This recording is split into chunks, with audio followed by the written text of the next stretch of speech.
Boss team Akbar, Nevin ഇവർക്ക് രണ്ടുപേർക്കും നല്ലതുപോലെ സപ്പോർട്ട് കൊടുക്കുന്നുണ്ട്. ഇവർക്ക് അനുകൂലമായ കാര്യങ്ങളാണ് ചെയ്യുന്നത് എന്നതിനുള്ള തെളിവാണ് ഇന്നലെ നമ്മൾ കണ്ടത്. കൂടിപ്പോയാൽ ഒരു അരമണിക്കൂർ ജയിലിൽ ഇട്ട് കാണും. ആരെ കാണിക്കാൻ, ആരുടെ കണ്ണിൽ പൊടിയിടാനാണ് ഇവരിങ്ങനെ ചെയ്തത്? സത്യം പറഞ്ഞാൽ എനിക്ക് തോന്നുന്നത് അക്ബറിൻ്റെ സിമ്പതി ഡയലോഗ് നടത്താനുള്ള ഒരു വേദി ബിഗ് ബോസ് ഒരുക്കി കൊടുത്തു, അത്രമാത്രം. അക്ബർ ഐഡിയ സ്റ്റാർ സിംഗറിലെ ക്രൂ മെമ്പറാണ്. ഏഷ്യാനെറ്റ് ടീമായിട്ട് നല്ല പരിചയമുള്ള ആളാണ്. സ്റ്റാർ സിംഗർ ഷോ നിർത്തിവെച്ചിട്ടാണ് ബിഗ് ബോസ് നടത്തുന്നത്. സ്റ്റാർ സിംഗറിലെ ടീമാണ് ബിഗ് ബോസിൽ കൂടുതൽ ആളുകളും. ബിഗ് ബോസ് ഷോയുടെ ഡയറക്ടർ അക്ബറിൻ്റെ അടുത്ത ഫ്രണ്ടാണ് എന്നുവരെ പറഞ്ഞ് കേൾക്കുന്നുണ്ട്.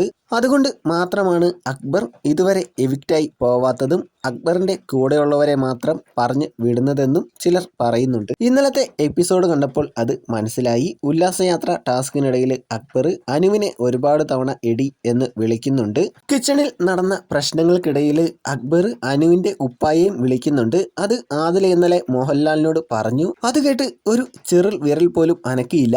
ഇത് എൻ്റെ സ്പേസ് ആണ്, ഇവിടെ ഞാൻ തീരുമാനിക്കുമെന്ന് ഡയലോഗ് അടിച്ചിട്ട് ഇന്നലെ പിരിവെട്ടി നിന്നു.